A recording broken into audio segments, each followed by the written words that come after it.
talked a lot about motor skills in a child's development, but now we're fine-tuning that to include fine motor skills and book reading. Red Door Pediatric Therapy's Gina Schmidt is here this morning. Good morning to you, Gina. Good morning. Good morning. So we're discussing child's development here, and let's start out with what are fine motor skills. Fine motor skills can really be anything that we do with our body. That's the smaller portion. It could be oral motor skills, but today what I'm talking about is using more of those hands and wrists together. So I can kind of see where this goes into. We're kind of holding up books and stuff, so where those hands and the wrists come from. But what are these fine motor skills specifically needed for book reading? Absolutely. Well, of course, when we're reading a book, like you said, we have two hands. So we need both of those hands working together in order to hold both sides of the book. We need to be able to reach across and get the next page and to pull it over. That's called crossing midline. And our left hand goes over to the right body space and our right hand goes over to the left body space, like when we're reading backwards. We also use those individual fingers, so finger isolation or pointing, so we can point at the pictures or the words on the page. And I think one of the areas that often gets overlooked is how much pressure we're using. Are we pushing hard? Are we too light so we're not able to move the page? Or is it right in the middle where we want it to be? I can definitely get that because you're always telling a kid, be gentle, you got to be nice. Because a baby doesn't know how hard or how soft to push depending on things too. So I can definitely see that there. Now, I want my child to absolutely love books, right? But how can I facilitate some of their participation in that? Yeah, it's such a great goal to be a lifelong leader, lifelong learner. I really like to give them as much independence as they can. If they're able to, let them hold the book. If they can, let them turn the pages. It's okay if we go backwards. There's no reading police. I really like when the parent or caregiver is modeling what we want the behavior that we're looking for. So pointing to the objects, pointing to the words, turning those pages with gentle hands. Does the specific book have to even have words? Because you're saying pointing, so that came to my mind of like a Where's Waldo type of thing. Oh, absolutely. A search and find book, maze books. There's such a variety of things, especially when we think about those little. Sometimes there's just pictures, and that's okay too. Hey, that makes it fun too in my experience. But anyway, so if I want to start reading now to my child, is there any appropriate time to start? Obviously never to stop, but at what age is good for that? Yeah, there's never too soon to start. I think we think of tummy time as something that needs to be really regimented, but really an activity to help promote that tummy time is great. And that's where a book comes in. When the baby is on their stomach, we keep their attention with something in front of them, and they have to hold their head up in order to see those pages. I mean, fine motor skills really start developing as young as a month or two.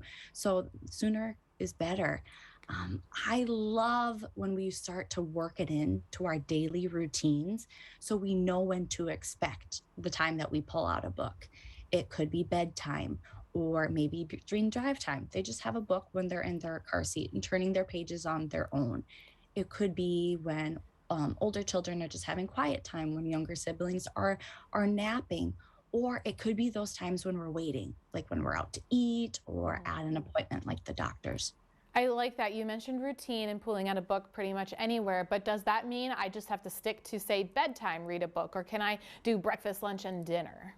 Oh, absolutely. I think books at the meal table is an excellent time, especially if you as a parent or caregiver is prepping food. Maybe have them in their high chair and have them have a book while you're warming things up or getting things ready. That's a great time as well. Okay, so anytime is really good for that. Now, what if a child is not motivated at all by any pictures?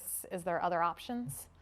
Yeah, some kids just don't like books. So that's why I like Yeah. really having it be a multisensory approach. I really love things that have sounds. So the push the button and it makes animal noises, or those touch and feel books. So they get a little bit of input to those little hands. Turn the flaps are super fun. It's like a peekaboo. Chunky flaps are better, so they're not ripping them. I really love the overlays. So then there's an animal hiding behind, or even tracing, working on that finger isolation to have it be in the track, to start working on some of those basic directions, down and over in circles. Now, I think for the age group that we are talking about, coloring books a little too young yet, but would that be another option down the road? Absolutely. You know, it's great to start with those colorings, even if it's chunky crayons, and just supervise, making sure that the crayon's not going in their mouth. Like you said, it's a great way to work on pressure. So I don't think coloring really can come too soon. And If they're sitting in pressure. the high chair, they can color. Yes, so then pressure leads into my next question. Sometimes kids, they're a little rough with the book. Is there any worker ways around that? Oh, absolutely. Oftentimes kids hear the second word. So we say, no ripping. And instead, maybe we should just flip it to be a little more positive.